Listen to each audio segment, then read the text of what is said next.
right, today the Supreme Court will hold oral arguments to decide the fate of TikTok. This comes ahead of the January 19th deadline for the platform's removal from app stores in the United States. And joining us right now to talk about this is Bradley Tusk. He's the CEO of Tusk Ventures. Bradley, walk us through this. What do you think happens here? Is TikTok going to disappear, or you think that there will be something that can be done by the incoming President Trump, who has said he's kind of in favor of it sticking around? I don't think there's much he can do. The court has been, especially lately, very deferential towards Congress. So, Becky, you and I have talked a lot about Section 230 and the ability of people to try to sue the social media platforms for the harm caused by their content. And the court has consistently said Congress gave these platforms immunity from any kind of liability, and they've upheld that. In the Chevron deference case from this summer, where they basically said the decisions of what happens to regulation are up to Congress, not up to the agencies. Again, they deferred to Congress. So based on all of that, it seems very likely that the will of Congress, which was to say that TikTok cannot be held by Chinese ownership, will be upheld. Trump can do like a 90-day pause. That might delay it for a tiny bit. But ultimately, he'd need to pass a new law through Congress. And the first bill passed with such bipartisan support, that's not going to happen. Wow. So let's just talk this through. If what you're saying, I mean, that's a decent analysis, I think, looking at what the court's done to date. But if you're right on this, it doesn't mean TikTok's going to disappear overnight. No. Anybody who's already downloaded it still has the app. It just means it's going to sharply curtail their growth or force a sale. Or force a sale. Right. I mean, there's one of three outcomes here. So the first one would be that TikTok just kind of fades away. Google Play and the Apple App Store wouldn't be allowed to host it.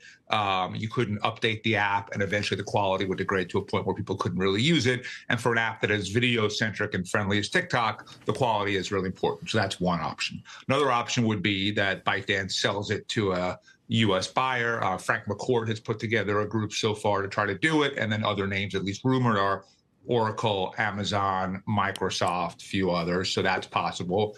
And the third would be that, ByteDance and really the Chinese government decides not to sell TikTok, and it just eventually does degrade to a point where it's not on U.S. platforms anymore. In which case, by the way, those 170 million users and all of the creators will migrate to other platforms, both existing platforms and new platforms that will be created to take advantage of the opportunity. So the idea that people won't have the opportunity for speech, opportunity to view content, create content, to me, that doesn't make any sense at all. Meta has been considered a big winner. You think of others, potentially, if this plays out that way? Truth Social, Elon Musk. There's a few people at Mar-a-Lago who probably have pretty big stakes in various social media platforms that would do pretty well here. And we're also seeing, Meta and other companies really paying as much homage and feasance to Trump as they possibly can. And maybe one reason that we see Mark Zuckerberg doing this is that he really does not want Trump to try to mess with the court's ruling, assuming the court upholds the congressional law, does not want Trump to pause TikTok, knows he could get a massive upswing in users if TikTok goes away. And so that might be part of why this message, lobbying change, putting Dana White on his board, switching the way they do fact checking, giving money to Trump, all that may be in part because to him, the upside of getting the TikTok users is more important than anything else. Bradley, I still kind of push through what China's reaction would be. They have said the Chinese government wouldn't allow a sale. You think China sticks with that? Do you think there's a broader negotiation that takes place with this as part of that? I mean, there have been people speculating that maybe there's a negotiation to be had with the Chinese government over this. I don't know why the Chinese government cares so much if they're not interested in keeping this as a strategic asset. Right. I mean, so look, on one hand, they're estimating it's worth anywhere from $20 to $100 billion. That's not nothing for anybody, even a government. So arguably, you wouldn't want to just sacrifice that value entirely. On the other hand, if you're the Chinese government, it's also not that much money either. Right. And so if they think there's a broader imperative strategic reason to just have TikTok go away, or to be able to prolong it for as long as they can, or use it as leverage in a broader strategic negotiation, I suspect they will do that. It seems very early simply because Trump's not even taking office still for another 11 days or whatever it is, that there's going to be a broad-based strategic overall negotiation with China around Taiwan and trade and all these other things that also include a resolution on TikTok. But, maybe TikTok goes away for a while, and then there's bigger negotiation with China over a lot of issues, especially tariffs, and TikTok returns in some form as part of that.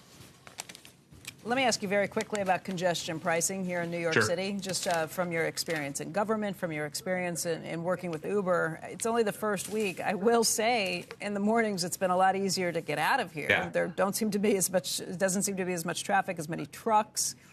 Is it working?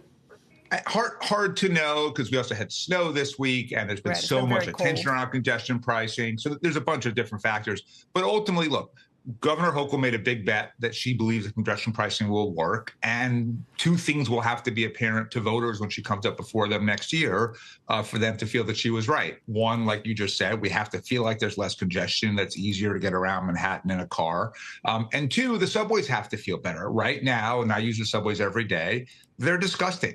They are dirty. They're dangerous. A couple of days ago, Jano Lieber, who's the head of the MTA, said that, there's not really much crime in the subways, and it's mainly in people's heads. And so ever since then, I've just made a little log of every time I've gone on the subway, what do I see? I have yet to go on a subway car that didn't at least have a homeless person sleeping and taking up a whole bench. So 100% of the time, New Yorkers are not willing to accept that as the basic status quo of how their mass transit should work. So if Hochul and Lieber can clean up the subways and there's less traffic, I think they're huge winners. And I think it really helps her in her election next year. If the subways remain dirty and disgusting and traffic remains bad, then they're going to have to answer for that.